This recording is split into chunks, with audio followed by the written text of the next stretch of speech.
Welcome to एक study point. मेरा नाम आशीष शर्मा है। तो हम पॉलिटी की लक्ष्मीकांत की पॉलिटी को डिटेल में डिस्कस कर रहे हैं। तो आज का हमारा टॉपिक है salient features of the constitution. ठीक है, तो आइए स्टार्ट करते हैं। इंडियन कॉन्स्टिट्यूशन जो है ये एक यूनिक कॉन्स्टिट्यूशन है। हमारे कॉन्स्टिट्यूशन को अलग अलग कंट्री से बोरो किया गया है ना, लिया गया अलग अलग कंट्रीज़ के कॉन्स्टिट्यूशन को रीड करके वहाँ से प्रोविज़न उठा के हमारे कॉन्स्टिट्यूशन में डाले हैं, है ना। तो भारत के कॉन्स्टिट्यूशन जो बना है वो भारत की इकोनॉमिक, पॉलिटिकल, सोशल कंडीशन को देखते हुए जो भी प्रोविज़न दूसरे कॉन्स्टिट्यूशन से उठाए हैं उनको इंडिया के हिसाब से डाल दिया गया है। ठीक है, जो इतनी वास्टनेस है हमारी कंट्री की, इतनी डाइवर्सिटीज़ जो है ना, उस समय जो उनको सूटेबल लगा उस तरह से उन्होंने जो भी प्रोविज़न जो लिए थे अदर कंट्री से वो उसको वहाँ पे डाले। ठीक है, तो आगे लिखा है 26 नवंबर 1949 को कुछ प्रोविज़न लागू कर दिए थे और पूरा कॉन्स्टिट्यूशन फोर्स में आया 26 जनवरी 1950 को।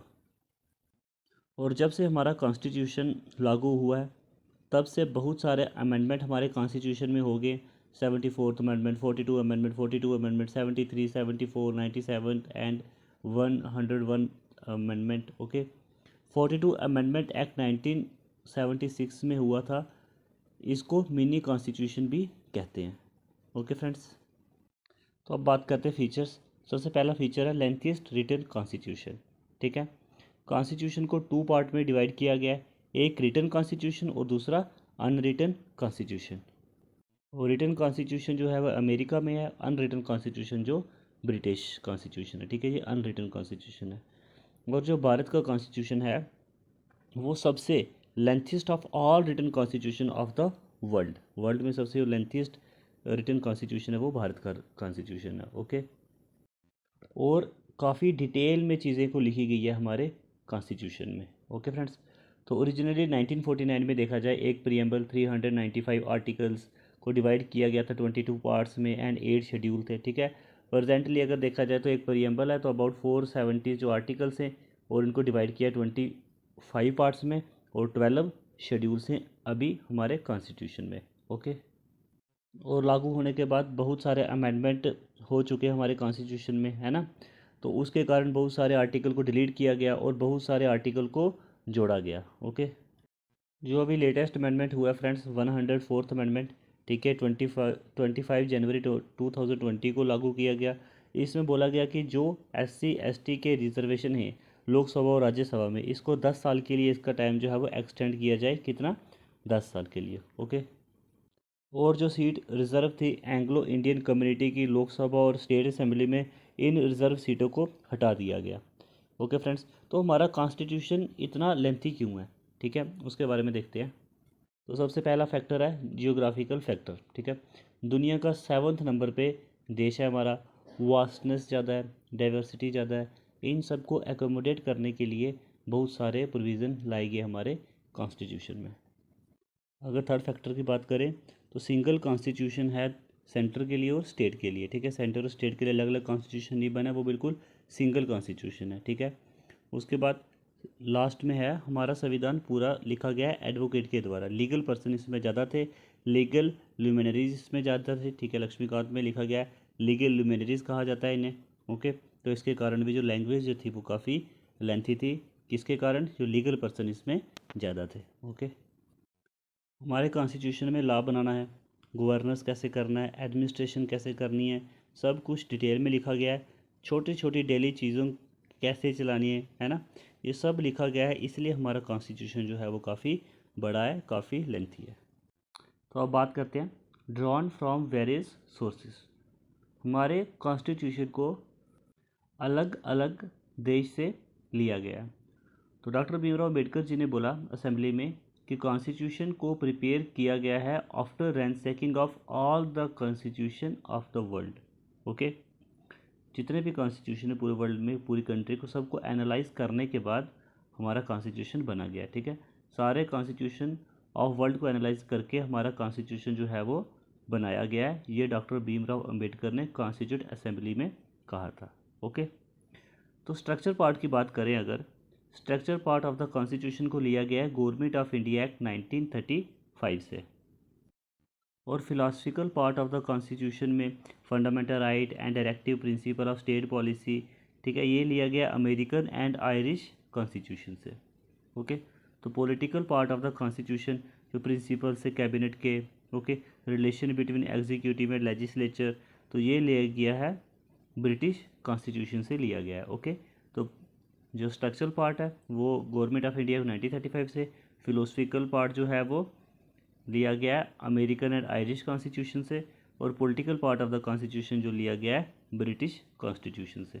ओके, अदर प्रोविज़न, ठीक है, वो लिए गए constitution of Canada, Australia, Germany, USSR, France, south Africa, Japan and so on, ठीक है, ये बहुत सारी कंट्री से उठा करके प्रोविज़न हमारे अपनी कंट्री के कॉन्स्टिट्यूशन को बनाने में लगाए हैं। ठीक है, तो इसके लिए कॉन्स्टिट्यूट असेंबली पूरे उन्होंने काफ़ी देर लगाई। ठीक है, काफ़ी कॉन्स्टिट्यूशन को एनालाइज करके, बहुत सारी कंट्री के कॉन्स्टिट्यूशन को पढ़ करके, ठीक है, और हमारे कॉन्स्टिट्यूशन में क्या क्या चाहिए चीज़ों को ज़रूरत थी, जो चीज़ों को ज़रूरत थी देश को चलाने के लिए, वो इसमें अडॉप्ट की थी। ओके फ्रेंड्स, जो हमारा मेन सोर्सेस है कॉन्स्टिट्यूशन का वो है गवर्नमेंट ऑफ इंडिया एक्ट 1935। ठीक है, बहुत सारी चीज़ें ली गई गवर्नमेंट ऑफ इंडिया एक्ट 1935 से। ठीक, जैसे कि federal scheme, judiciary, governor, emergency power, public service commission and most administrative detail लिया गया है ये गवर्नमेंट ऑफ इंडिया एक्ट 1935 से। ओके फ्रेंड्स, तो नेक्स्ट बात करते हैं blend rigidity and flexibility. Okay, तो हमारा कॉन्स्टिट्यूशन रिजिड भी है और फ्लेक्सिबल भी है। अगर हम अमेरिकन और ब्रिटिश के कॉन्स्टिट्यूशन को देखते हैं तो अमेरिका का कॉन्स्टिट्यूशन रिजिड है, अमेरिका का कॉन्स्टिट्यूशन को चेंज करना थोड़ा मुश्किल है। ओके, और ब्रिटिश के कॉन्स्टिट्यूशन को देखें तो उसको अमेंड करना काफ़ी इजी है। ओके, तो हमारे कॉन्स्टिट्यूशन रिजिड भी है और फ्लेक्सिबल भी है। फ्रेंड्स, ना ही हमारे संविधान को बदलना अमेरिका जैसा मुश्किल है और ना ही हमारे संविधान को बदलना ब्रिटिश जैसा इजी है। ओके, तो आर्टिकल 368 जो प्रोवाइड करता है 2 टाइप्स ऑफ अमेंडमेंट। तो some provision can be amend by special majority of the parliament. Okay, some other provision can be amended by special majority of the parliament and with the ratification by half of the total seats. Okay, कुछ जो है वो special majority के साथ वो provision change हो जाएंगे, तो कुछ होंगे फ्रेंड्स वो रेटिफिकेशन भी इसकी ज़रूरत होगी। इसको हम डिटेल में समझेंगे आगे चल के। ठीक है, अभी ये थोड़ा थोड़ा डिस्कस किया है, इसको देखते हैं और आगे चल करके हम इसको डिटेल में समझेंगे। ओके, तो लास्ट में लिखे गया फ्रेंड्स, हमारे कॉन्स्टिट्यूशन में कुछ ऐसे प्रोविज़न भी हैं जो सिंपल मेजोरिटी के साथ बदला जा सकता है जिसको। ठीक है, सिंपल मेजोरिटी क्या होती है उसको देख लेते हैं। कि मान लीजिए कि अगर हमारे जो लोकसभा में 545 मेंबर हैं, ओके, तो 545 में से 400 जो हैं वो प्रेजेंट है। ओके, बट 400 में से लोगों ने किसी चीज़ पे वोट डाला, तो 400 में से 201 लोग उस पर रेडी हो जाएं। ओके, तो देखिए टोटल कितने हैं 545, परसेंट कितने हैं 400, और 400 में से 201 भी लोग उस पर रेडी हो जाएं तो वो स्पेशल मेजोरिटी हो जाएगी। ओके, मीन्स हाफ से ज़्यादा एक वोट भी अगर ऊपर पड़ जाए, ओके, तो वो क्या हो जाएगा, सिंपल मेजोरिटी हो जाएगी। ओके, तो जब हम सिंपल मेजोरिटी से कोई भी प्रोविज़न को अमेंड करेंगे, ठीक है, किसी भी प्रोविज़न को बदलेंगे, तो वो अमेंडमेंट अंडर 368 के अंदर वो नहीं आएगा। ओके, तो ये था हमारा रिजिडिटी एंड फ्लेक्सिबिलिटी फ्रेंड। तो federal system with unitary base. Okay, ये फोर्थ था, लक्ष्मीकांत की बुक आपके पास है तो आप देख सकते हैं यहाँ पे। ठीक है, फोर्थ पार्ट को एक्सप्लेन करते हैं। The constitution of India establish federal system of government. जो कॉन्स्टिट्यूशन है भारत का उसमें कौन सा एस्टेब्लिश किया है, फेडरल सिस्टम ऑफ गवर्नमेंट। ठीक है, इसे फीचर्स है फेडरेशन के, जैसे कि 2 government, division of power, written constitution, supremacy of the constitution, rigidity of the constitution, independent judiciary and bicameralism. Okay, और इंडियन कॉन्स्टिट्यूशन में large number of unitary non federal features भी हैं, जैसे कि सेंटर हमारा स्ट्रॉन्ग है, single constitution, single citizenship, flexibility of the constitution, integrated judiciary, appointment of state governor by the centre, all India services, emergency provision. ठीक है, तो और ये कहा गया है कि जो वर्ड है फेडरेशन, ये हमारे कॉन्स्टिट्यूशन में कहीं भी यूज़ नहीं किया गया है। और आर्टिकल 1 डिस्क्राइब किया है India is A union of state. ठीक है, यहाँ पे फ्रेंड्स कोई भी एग्रीमेंट नहीं हुआ है, सभी कॉन्स्टिट्यूट असेंबली के पार्ट बने, ठीक है, सभी स्टेट्स जो थी वो कॉन्स्टिट्यूट असेंबली की पार्ट बनी और उन्होंने मिल करके अपना कॉन्स्टिट्यूशन को बनाया, ठीक है। और ये भी कहा कि कोई भी स्टेट फेडरेशन से अलग नहीं हो सकता, ओके। तो हमारे कॉन्स्टिट्यूशन को अलग अलग तरीके से डिस्क्राइब किया गया है।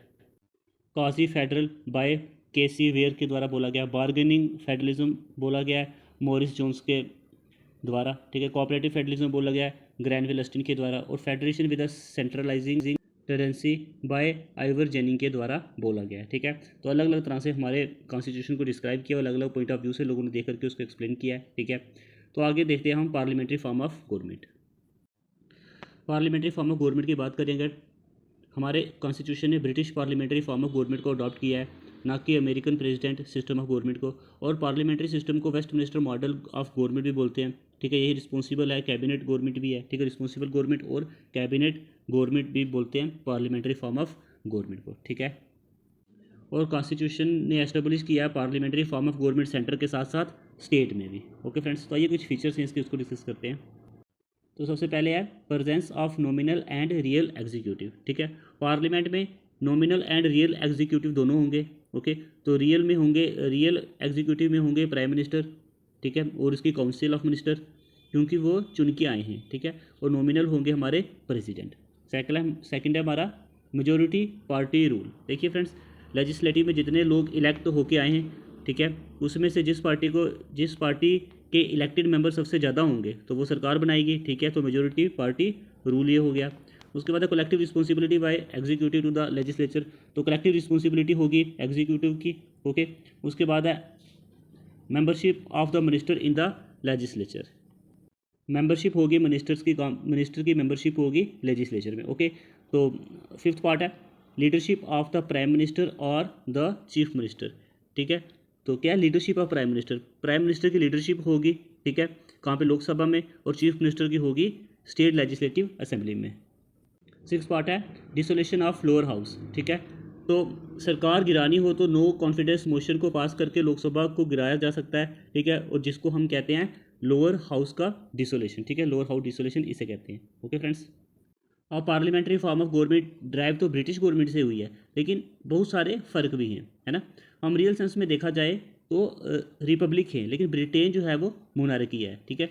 हमारे प्रेसिडेंट को इलेक्ट किया जाता है, कैसे, हमारे रिप्रेजेंट जाके वोट डालेंगे, ठीक है, जो जिनको रिप्रेजेंट किया है वो जाके प्रेसिडेंट के इलेक्शन में पार्टिसिपेट करेंगे, तो इनडायरेक्टली वो रिप्रेजेंटेटिव है ना। वो इनडायरेक्टली क्या किया, हमने प्रेसिडेंट को इलेक्ट किया है, हमने डायरेक्ट तो नहीं किया, बट हमारे जो रिप्रेजेंटेटिव है, हमने जिनको रिप्रेजेंट किया उन्होंने उनको इलेक्ट किया है, ठीक है। लेकिन ब्रिटेन में मोनार्की है ना। और अगर ब्रिटेन में देखा जाए तो मोनार्की है, वहाँ के एक ख़ानदान है, उन्हीं के आगे जो बेटा और बेटी है उनको किंग और वो क्वीन बन जाते हैं, ओके। और फ्रेंड पार्लियामेंट्री सिस्टम में पीएम का रोल काफ़ी इंपॉर्टेंट होता है, ठीक है, इसीलिए प्राइम मिनिस्टर गवर्नमेंट भी कहते हैं हम, ओके। तो अब हम बात करते हैं synthesis of parliamentary sovereignty and judicial supremacy, ठीक है। तो देखिए फ्रेंड्स, अमेरिकन सिस्टम में जुडिशियल सुप्रीमेसी है और ब्रिटेन के सिस्टम में पार्लियामेंट्री सुप्रीमेसी है ना।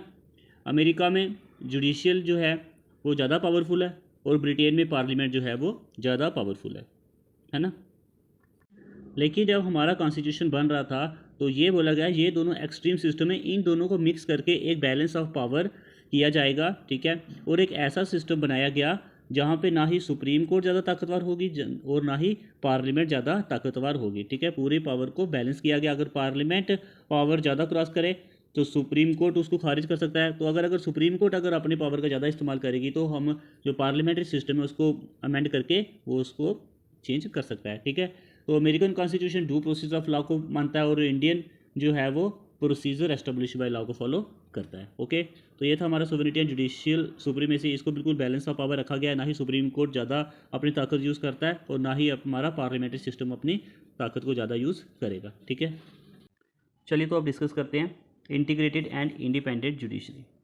तो फ्रेंड्स, इंडियन कॉन्स्टिट्यूशन का जो जुडिशियल सिस्टम जो है वो इंडिपेंडेंट भी है और इंटीग्रेटेड भी है, ओके। तो जो हमारी जुडिशरी जो है इस पे लेजिस्लेचर का और एग्जीक्यूटिव का कोई भी दबाव नहीं होगा, ओके। तो इंटीग्रेटिव मीन्स जो कॉमन जुडिशरी है पूरे इंडिया के लिए, ठीक है। तो फ्रेंड्स, अगर हम अमेरिका के फेडरल लेवल गवर्नमेंट को देखें तो उनकी अलग फेडरल जुडिशरी है और जो अलग अलग स्टेट्स हैं उन पे अलग अलग जुडिशरी है, ठीक है। इंडिया में ऐसा नहीं है। इंडिया की जुडिशरी में देखें अगर, हायरार्की तो है बट जुडिशरी हमारी इंटीग्रेटेड है, ठीक है। सबसे ऊपर है सुप्रीम कोर्ट, तो सुप्रीम कोर्ट सुपरवाइज़ करेगी सभी हाई कोर्ट को, तो हाई कोर्ट के नीचे भी जो हमारे सबऑर्डिनेट कोर्ट्स हैं, ठीक है। और जो सुप्रीम कोर्ट है वो guarantor of the fundamental right of the citizens है, ठीक है, and guardian of the constitution बोला गया है, ठीक है, किसको? सुप्रीम कोर्ट को, ठीक है। तो फ्रेंड्स, हमारे देश में जुडिशरी की इंडिपेंडेंस मेंटेन करने के लिए बहुत सारे प्रोविज़न लाए गए हैं। कॉन्स्टिट्यूशन में लिखा गया है जजेस को कितने टाइम के लिए अपॉइंट किया जाएगा, सर्विस कंडीशन क्या होगी, सुप्रीम कोर्ट का जज अपनी कैपेसिटी में काम अगर कर रहा है तो उस पर पार्लियामेंट का कोई भी डिस्कशन नहीं होगा, ओके। ये सब यहाँ पे लक्ष्मीकांत में लिखा गया है।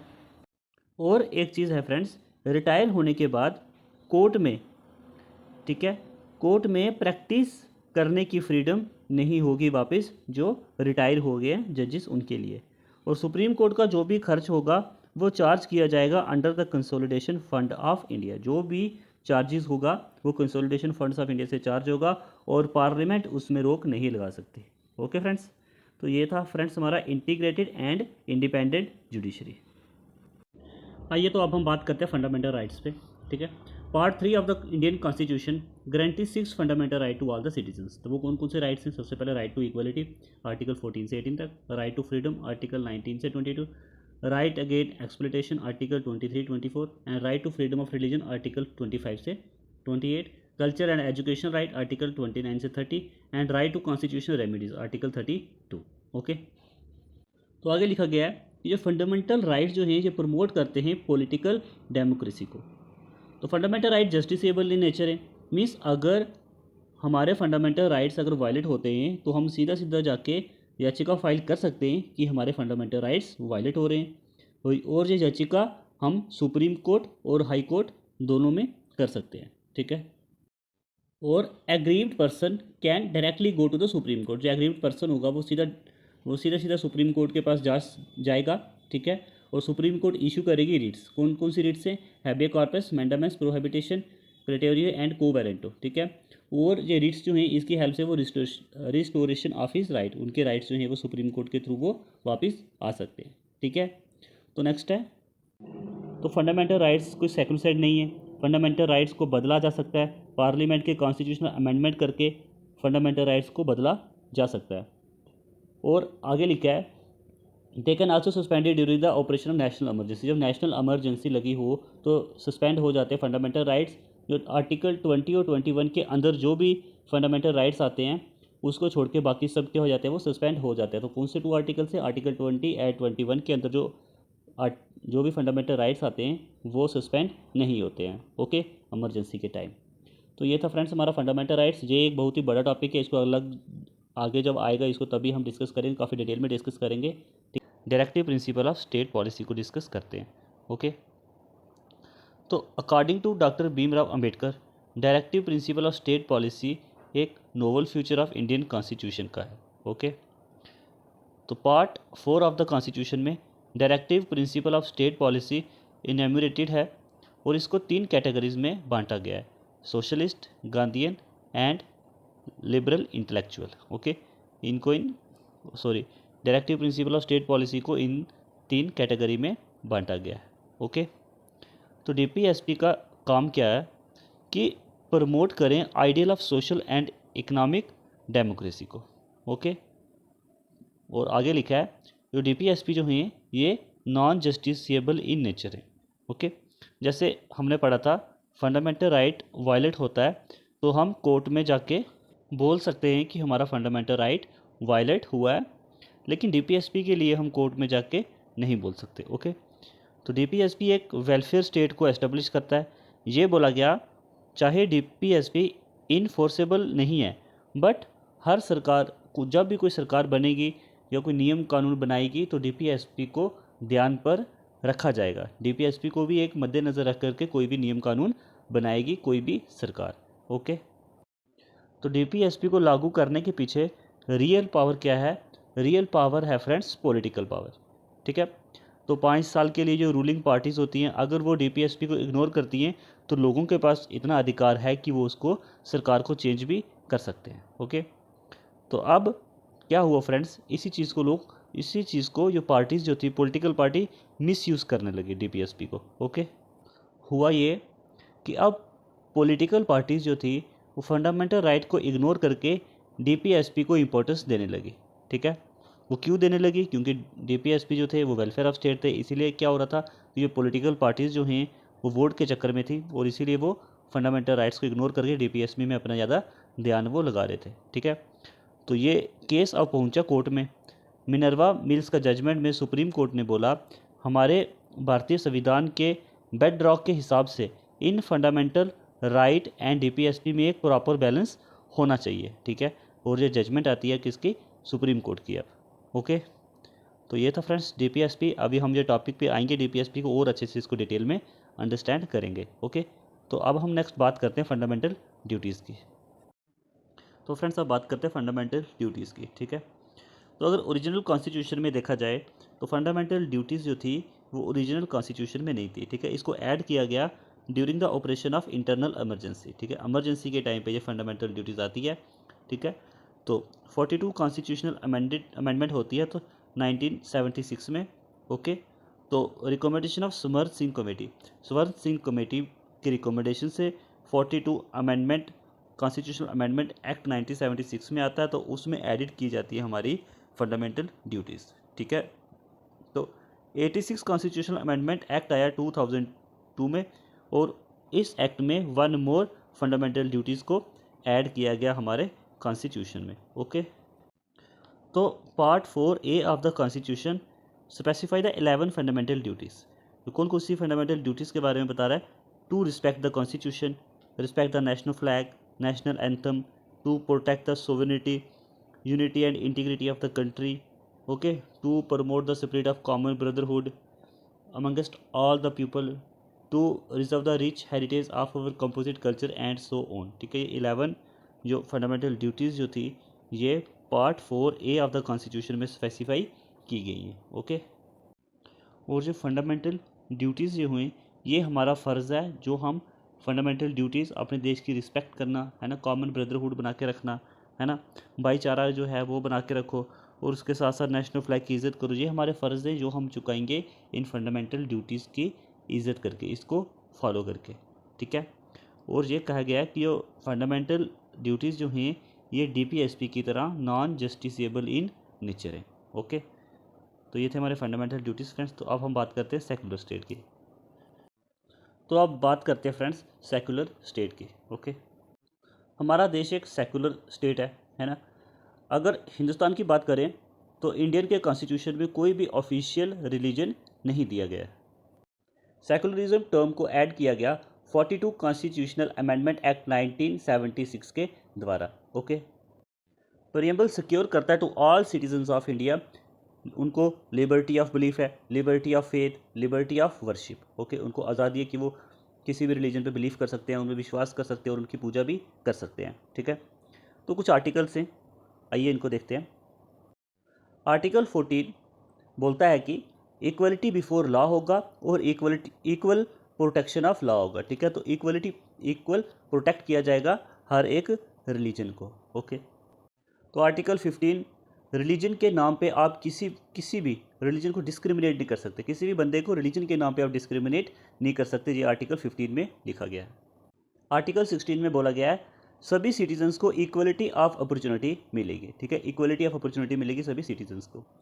और आर्टिकल 25 सभी लोगों को पूरा अधिकार है कि practice and propagate any religion, किसी भी रिलीजन को प्रैक्टिस कर सकते हैं और प्रोपोगेट भी कर सकते हैं।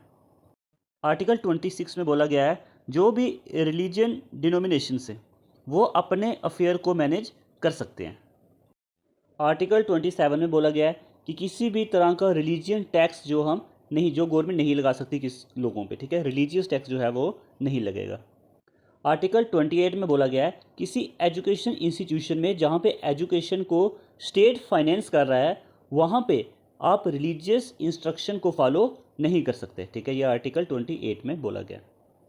आर्टिकल 29 में बोला गया है हर नागरिक को पूरा अधिकार है कि वो अपने लैंग्वेज को, अपने स्क्रिप्ट को, अपने कल्चर को कंजर्व कर सकता है। आर्टिकल 30 में माइनॉरिटी को राइट है वो अपने एजुकेशन इंस्टीट्यूशन को एस्टेब्लिश कर सकते हैं। यूनिफॉर्म सिविल कोड को लाने की कोशिश की जाएगी, ये बोला गया आर्टिकल 44 में। ओके, तो आगे है वेस्टर्न कंसेप्ट ऑफ सेकुलरिज्म की अगर बात की जाए, ठीक है, तो रिलीजन जो है वो चर्च से डिनोट होता है, ठीक है, और जो स्टेट जो है वो रिलीजन जो है ये दोनों अलग अलग हैं, ठीक है, इनको एक दूसरे से कोई भी लेना देना नहीं है। चर्च जो कर रहा है वो करेगा, स्टेट उसमें इंटरफेयर नहीं करेगा। ये western concept of secularism. But ऐसा इंडिया में नहीं है। इंडियन कॉन्स्टिट्यूशन में बोला गया है कि हमारे कॉन्स्टिट्यूशन का ऑफिशियल रिलीजन नहीं है, लेकिन हम सारे रिलीजन को प्रोटेक्ट करेंगे, हम सभी रिलीजन को इक्वल रिस्पेक्ट देंगे। लेकिन अगर कोई ऐसी रिलीजियस चीज़ है जो दूसरे को परेशान कर सकता है ना, तो हम उसको बैन भी कर सकते हैं, ठीक है। अगर किसी भी रिलीजन एक्टिविटी से किसी दूसरी कम्युनिटी को अगर कोई प्रॉब्लम हो रही है, जो उनको कोई परेशानी हो रही है, तो हम उसको बैन भी कर सकते हैं। Okay, universal adult franchise 12 point जो है लक्ष्मीकांत पॉलिटी का, ठीक है। हमारे इंडियन कॉन्स्टिट्यूशन ने अडॉप्ट किया था यूनिवर्सल एडल्ट फ्रेंचाइज, ठीक है। इसी के बेसिस में इलेक्शन होंगे लोकसभा में या स्टेट लेजिस्लेटिव असेंबली में। Every citizen who is not less than 18, बोले कि हर एक सिटीज़न जो 18 ईयर्स से अबव है तो उसको अधिकार है वोट डालने का, ठीक है, विदाउट एनी डिस्क्रिमिनेशन, चाहे वो किसी भी कास्ट का हो, चाहे किसी भी रिलीजन का हो, इलिटरेसी हो, ठीक है, चाहे वो पैसे उसके पास हों, चाहे अमीर हो चाहे गरीब हो, ठीक है, उसको अधिकार है वोट डालने का। ओके, जो वोटिंग एज जो है उसको कम किया गया था, पहले 21 ईयर थी, तो 1989 में 61 कॉन्स्टिट्यूशनल अमेंडमेंट हुई, ठीक है। 1988 में ये 61 कॉन्स्टिट्यूशनल अमेंडमेंट एक्ट आया, तो इस एक्ट के अकॉर्डिंग जो पहले 21 ईयर जो एज थी वोटिंग डालने की उसको रिड्यूस करके 18 ईयर कर दिया गया। ओके, तो जब इंट्रोडक्शन हुई यूनिवर्सल एडल्ट फ्रेंचाइज की हमारे कॉन्स्टिट्यूशन मेकर ने जब इसको इंट्रोड्यूस किया तो बहुत सारी बहस हुई इसमें। कुछ लोग जो थे वो इसको सपोर्ट कर रहे थे, कुछ लोग इसको सपोर्ट नहीं कर रहे थे। पंडित जवाहरलाल नेहरू ये लाना चाहते थे कि ये कॉन्स्टिट्यूशन में आना चाहिए, ठीक है। तो ये फ्रेंड्स एक किस्म का एक काफ़ी बोल्ड स्टेप भी था इसको लाने के लिए, क्योंकि उस समय में जो हमारी कंट्री इतनी बड़ी कंट्री है, इतनी बड़ी पॉपुलेशन है, उसमें जो पॉवर्टी जो है वो पीक्स में है, सोशल इनइक्वालिटीज़ हैं, ठीक है, इलिटरेसी है, अनपढ़ता सबसे ज़्यादा थी उस समय, है ना। तो उस समय ये स्टेप लेना काफ़ी बोल्ड स्टेप माना गया उस समय के लिए। तो फ्रेंड्स ये था हमारा यूनिवर्सल एडल्ट फ्रेंचाइज, ठीक है। तो नेक्स्ट पॉइंट है हमारा सिंगल सिटीजनशिप। आइए डिस्कस करते हैं सिंगल सिटीजनशिप को। सिंगल सिटीजनशिप को देखें फ्रेंड्स, तो हमारे देश में सिंगल सिटीजनशिप ही है। ओके, चाहे हम किसी भी स्टेट में रहते हैं, चाहे हम किसी भी स्टेट में पैदा हुए हों, लेकिन हमें सिंगल सिटीजनशिप ही मिलेगी। और अगर हम यूएसए की बात करें, तो अगर हम पैदा हुए होते यूएसए में और यूएसए के अंदर हम किसी भी स्टेट में पैदा हुए होते, तो हमें उस स्टेट की सिटीजनशिप अलग मिलती और यूएसए के सिटीजन तो हम है ही नहीं। तो हमारे पास कितनी सिटीजनशिप होती? 2 सिटीजनशिप होती है हमारे पास, है ना। सिंपल सी बात है कि अमेरिका में डबल सिटीजनशिप होती अगर हम वहाँ पे पैदा हुए होते तो। लेकिन इंडिया में ऐसा नहीं है। इंडिया में सिर्फ हमारे पास सिंगल सिटीजनशिप ही होगी, ठीक है। और हमारे पास सेम पॉलिटिकल राइट हैं और सेम सिविल राइट हैं। ओके, तो ये थे हमारे सिंगल सिटीजनशिप। तो आगे हम बात करते हैं इंडिपेंडेंट बॉडीज़ की। तो इंडिपेंडेंट बॉडीज़ की फ्रेंड्स बात करें तो Indian constitution not only provide for the legislative, executive, judicially organ. देखिए फ्रेंड्स, तो हमारे इंडियन कॉन्स्टिट्यूशन में एग्जीक्यूटिव, लेजिस्लेटिव, जुडिशियल आर्गन के साथ साथ और भी इंडिपेंडेंट बॉडी को एस्टेब्लिश किया गया है। आइए तो उसके बारे में बात करते हैं। Election commission of India. Election commission of India is very important body. हमारे देश में जब इलेक्शन होते हैं तो उसको कंडक्ट करवाता है election commission of India. Parliament के इलेक्शन को कंडक्ट करवाएगा, स्टेट लेजिस्लेटिव के इलेक्शन को कंडक्ट करवाएगा और प्रेसिडेंट के ऑफिस के इलेक्शन को कंडक्ट करवाएगा और office of the vice president के इलेक्शन को कंडक्ट जो करवाता है वो इलेक्शन कमीशन ऑफ इंडिया के द्वारा होते हैं ये इलेक्शन। ओके, तो सेकंड है कंट्रोलर एंड ऑडिटर जनरल। इसका क्या काम है? सेंट्रल गवर्नमेंट ने जो खर्चा किया, स्टेट गवर्नमेंट ने जो खर्चा किया, उनके अकाउंट को ऑडिट करेंगे कौन? ऑडिटर जनरल, ठीक है। जो खर्चा हुआ क्या वो सही हुआ या गलत हुआ, इस पे बात कर सकते हैं। इसीलिए इसे बोला जाता है guardian of the public purse. Okay, union public service commission UPSC जो है ये एग्ज़ाम कंडक्ट करवाती है ऑल इंडिया सर्विसेज के लिए, ठीक है। और बहुत सारी अपॉइंटमेंट में यूपीएससी जो है अपनी एडवाइस देता है, ठीक है। और वैसे ही स्टेट पब्लिक सर्विस कमीशन में तो जो स्टेट पब्लिक सर्विस कमीशन के जो एग्ज़ाम होते हैं, जो इसको कंडक्ट करवाती है स्टेट पब्लिक सर्विस कमीशन, और जो इम्पोर्टेंट अपॉइंटमेंट होती है स्टेट्स के बेसिस में, तो वो स्टेट पब्लिक सर्विस कमीशन करवाती है। ओके, तो स्टेट में इन बॉडीज़ में लेजिस्लेचर, एग्जीक्यूटिव और जुडिशरी का जो भी कंट्रोल होता है वो काफ़ी कम होता है। तो समझो इंडिपेंडेंट बॉडी होती है, बहुत ही कम कंट्रोल होता है लेजिस्लेचर, जुडिशरी एंड एग्जीक्यूटिव का। ठीक है, तो इमरजेंसी प्रोविज़न की बात करें, इमरजेंसी 3 आर्टिकल के अंदर लगाई जाती है। ठीक है, आर्टिकल 352, आर्टिकल 365 और आर्टिकल 360। नेशनल इमरजेंसी लगाई जाती है आर्टिकल 352 के अंदर। तो नेशनल इमरजेंसी लगाई कब जाती है? जब वार हो जाए, एक्सटर्नल एग्रेशन हो जाए या आर्म्ड रिबेलियन हो जाए, तब नेशनल इमरजेंसी इम्पोज होती है आर्टिकल 352 के अंदर। और आर्टिकल 365 स्टेट इमरजेंसी, जिसको हम प्रेसिडेंट रूल भी कहते हैं। ठीक है, अगर हमारा कॉन्स्टिट्यूशन प्रॉपर वे से काम नहीं कर सकता या कर रहा हो प्रॉपर तरीके से, अगर कॉन्स्टिट्यूशन काम नहीं कर रहा है, ठीक है, तब लग जाती है हमारा प्रेसिडेंट रूल या स्टेट इमरजेंसी। ठीक है, आर्टिकल 365 के अंदर। तो फाइनेंशियल इमरजेंसी लग जाती है जब फाइनेंस इंस्टेबिलिटी, जो क्रेडिट जो है, जो पैसे जो हैं, अगर उसमें थोड़ी शॉर्टेज हो जाए किसी कारण, ठीक है, तो तब फाइनेंशियल इमरजेंसी लग सकती है। जैसे कोरोना के टाइम पे, ठीक है, काफ़ी जो फाइनेंशियल जो थी वो कामकाज नहीं चल रहा था, तो तब हम फाइनेंशियल इमरजेंसी वहाँ पे इम्पोज हो सकती थी, बट हुई नहीं। ठीक है, एग्जांपल के तौर में आपको बता रहा हूँ, ये फाइनेंशियल इमरजेंसी लगती है आर्टिकल 360 के अंदर। तो इस इमरजेंसी में जो सेंट्रल सारी पावर जो होती है वो टोटल कंट्रोल किसके अंदर हो जाती है? सेंट्रल गवर्नमेंट के अंदर वो कंट्रोल हो जाती है। हमारा जो फेडरल सिस्टम जो है वो एक यूनिटरी सिस्टम बन जाता है इमरजेंसी के टाइम में। ठीक है, तो ये था फ्रेंड्स हमारा इमरजेंसी प्रोविज़न। ये एक टोटली यूनिक फीचर है हमारे इंडियन कॉन्स्टिट्यूशन में। ठीक है, तो अब नेक्स्ट बात करते हैं 3 टायर गवर्नमेंट के।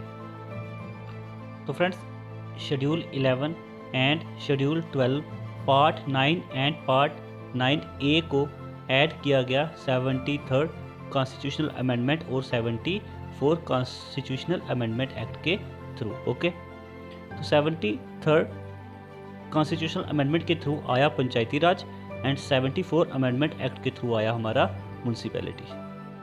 तो अब इन म्यूनसिपैलिटी के थ्रू इनको पावर मिल गई है कि अपने लिए कुछ नियम कानून बना सकें, अपने लिए एडमिनिस्ट्रेट कैसे करना है, लोकल सेल्फ गवर्नमेंट कैसे चलानी है। ठीक है, तो ये पावर इनके हाथों में दी गई। ठीक है, इनके भी इलेक्शंस होते हैं, बट इनके इलेक्शन कमीशन के थ्रू नहीं होते हैं। तो 73rd कॉन्स्टिट्यूशनल अमेंडमेंट और 74 कॉन्स्टिट्यूशनल अमेंडमेंट के अंदर एक स्टेट इलेक्शन कमीशन को अपॉइंट करना होता है, और वो इलेक्शन कमीशन जो है वो पंचायती राज और म्यूनसिपैलिटी के इलेक्शन को कंडक्ट करवाता है। ओके, ये थे 3 टायर, पहला सेंट्रल गवर्नमेंट, फिर स्टेट गवर्नमेंट और थर्ड हमारा जो local government. Okay, 73rd constitutional amendment में पार्ट 9 को ऐड किया गया हमारे कॉन्स्टिट्यूशन में, और इसको बोला गया schedule 11 of the Indian constitution. और 74 कॉन्स्टिट्यूशनल अमेंडमेंट एक्ट में ऐड किया गया पार्ट 9A। ठीक है, और शेड्यूल ऐड किया 12 शेड्यूल। और अब 3 लेवल पे म्यूनसिपैलिटीज़ होगी, नगर पंचायत होगी, म्यूनसिपल काउंसिल होगी, म्यूनसिपल कॉरपोरेशन होगी। ठीक है, तो म्यूनसिपल कॉरपोरेशन बहुत बड़े अर्बन एरिया के लिए होगी, उससे छोटी है तो म्यूनसिपल काउंसिल होगी, अगर उससे भी छोटी है तो नगर पंचायत होगी। ठीक है, तो ये था हमारा फ्रेंड्स 3 टायर गवर्नमेंट। तो अब हम बात करते हैं आगे कोऑपरेटिव सोसाइटीज़ की। 97 कॉन्स्टिट्यूशनल अमेंडमेंट एक्ट 2011 के थ्रू हमारे संविधान में लाया गया कोऑपरेटिव सोसाइटीज़ को। आर्टिकल 19 में forming a cooperative societies a fundamental right. Article 43B में भी DPSP में इनको मेंशन किया गया है। कॉन्स्टिट्यूशन में भी पार्ट 9B को ऐड किया गया, और उस पार्ट 9B के थ्रू ऐड किया गया कोऑपरेटिव सोसाइटीज़ में हमारे कॉन्स्टिट्यूशन में। ठीक है, हमारे कॉन्स्टिट्यूशन में ऐड कैसे किया गया? कॉन्स्टिट्यूशन ने पार्ट 9B को ऐड किया, और उस पार्ट 9B के थ्रू ऐड किया गया कोऑपरेटिव सोसाइटी को हमारे कॉन्स्टिट्यूशन में। ठीक है, तो इसके आर्टिकल है 243ZH से लेकर 243ZT तक। ओके, इस पार्ट 9B को जोड़ा गया है हमारे कॉन्स्टिट्यूशन में, इससे पार्लियामेंट एंड स्टेट लेजिस्लेचर को भी लॉ मिले हैं। अगर एक ऐसी कोऑपरेटिव सोसाइटी के बारे में नियम बनाने हैं जो बहुत सारी स्टेट्स में स्प्रेड हुआ है, ठीक है, जो बहुत सारी स्टेट में फैली हैं, उस पर नियम बनाने की पावर जो है वो हमारे पार्लियामेंट के पास है। ठीक है, तो और बहुत सी छोटी छोटी जगह पे ये सोसाइटी जो है वो काम कर रही है। ठीक है, तो ये था फ्रेंड्स हमारा कोऑपरेटिव सोसाइटीज़, और इसी के साथ साइलेंट फीचर्स जो है हमारे कॉन्स्टिट्यूशन के वो ख़त्म होते हैं। उम्मीद करता हूँ ये वीडियो आपको पसंद आई होगी। तो फ्रेंड्स नेक्स्ट वीडियो में हम बात करेंगे क्रिटिसिज्म द कॉन्स्टिट्यूशन। ओके, धन्यवाद।